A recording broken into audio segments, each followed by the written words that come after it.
Well, good evening. Good evening. Today is Thankful Tuesday. And so I'm doing my video blog today. And I want to say thank you so much to Craig, to Bernard, and my friends, Sarge, that have been there for me today. I had a very rough day today, very emotional today, and my girl Angela.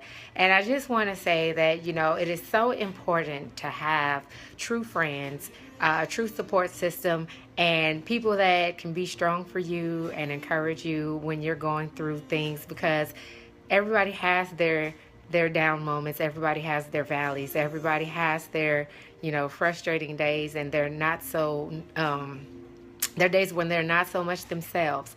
And I am so blessed. I really am. And I really needed the pick me up that I had today. And it's nothing like being able to have fellowship with friends over some food and some cocktails to help you turn your mood around, to remind you that you're thankful, to remind you that you're blessed, to remind you that, this too shall pass, that your hard days, your down days, your long days won't last always. They're only temporary.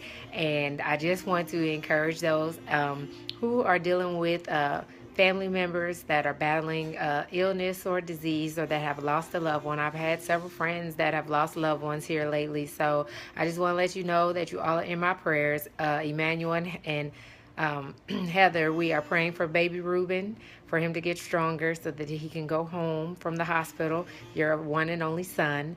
And I just want to tell everybody that thank you. This is Thankful Tuesday. So everybody who has purchased a copy of my book, thank you. Thank you so much for the feedback. Thank you so much for taking out the time to write the reviews on Amazon. Thank you so much for sharing and talking verbally, marketing my book to your friends and to your family, and encouraging them to buy a copy. I really have been blessed with this project, that I accomplished this project, and that I know my book is going to help a lot of people to heal from their pain, to face their truth, to know that it is okay to embrace your emotions when they're good, when they're bad, when they're frustrating, when they're sad, and know that what does not kill you will make you stronger. And there's always a blessing in your lesson. There's always light and some positive and something great to see and get out of something so dark, so frustrating, so unfair, so unjust. So even with all the sad and disappointing shootings of all of the unarmed black men that we're seeing, there's always going to be some good that's going to come out of bad situations. There's always going to be an opportunity for you to become a change agent and to get involved and to create opportunity and create things that will help change your community, change people's perspective, change people's outlook, change the way people interact. I keep saying, your pain is what will help you find your passion. It's a true saying. It's a very true statement, and it's a very reality. Turn your pain into your passion. Your pain is what helps you discover your passion, because when you're going through something painful, it forces you to look inside of who you really are and where you are and where you want to go. It's going to make you formulate a plan of how you're going to get to where it is that you're going to go and where God is trying to lead you to go. So the pain, you got to go through the process. My friend told me that today. May not necessarily understand the why behind the process, but you have to go through the process. So while you're going through the process, that means you're just this big, ugly hunk of clay on a very fine, turnabout, tool. So the artist is going to take that clay, and the artist is going to mold with their hands. They're going to shape.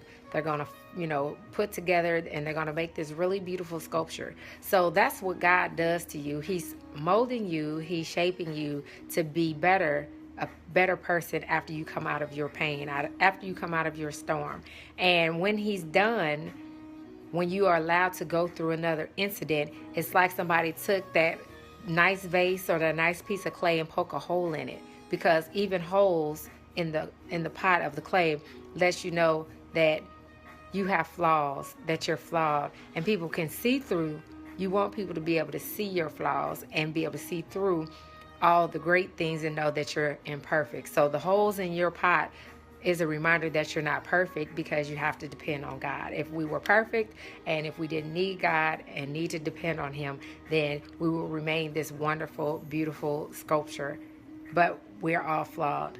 And the more we can come together in unity, support each other, collaborate with each other instead of competing with each other or putting each other down or waiting and sitting back to watch someone fail at the expense of you having a negative, hating attitude or demeanor, you will learn to be a more positive, influential person when you turn around and deal with your own pain, your own misery, and what's holding you back from greatness. Because inside each and every person there is greatness. God put you on this earth to do something extraordinary, not just to be an ordinary person. So I just want to say thank you. Thank God for my parents. I still have both my parents, and I love them dearly for giving me the foundation that they did. I thank God for Danita, for Latanja, for Angela, for Rick, for Charles, for my girl Devin, for Miss Mimi Urban, for Floyd, for my newly, I met Miss Deborah Warren, 4 feet. Thank you so much for my interview on your radio station yesterday. I had an awesome time. And I just want to tell everybody, make the rest of 2016 be everything you want it to be, and step out on faith and pursue your dream. Do not be discouraged. Do not let fear hold you back. And do not let a naysayer turn you around from a vision or a seed that God planted in your heart to be more, to do more, and to want more, and to experience more. So that is what I have to say in my video blog today. I'm keeping it short. Thank you. This is Thankful Tuesday, and those are the people I'm thankful for, and I have a lot to be thankful for. And I am, thank you, Omar, for also plugging my business and doing some free advertising and giving me the opportunity. And I met you because I was listening to The O Show. So he's on YouTube, The O Show, Omar Robinson. You can subscribe to his video blogs. And what's up, Ed? Ed is my man. That's my bodyguard for real, y'all. When I get some money for real, like for real, that's who I'm gonna hire to be my personal bodyguard when I go on tour. He gonna be right there with me. So I'll talk to you guys. Love, light, love, peace, and soul, love and light. I hope you have a great Tuesday, and tomorrow is hump day. So make each and every day count, because you never know when it'll be your last day. Good night.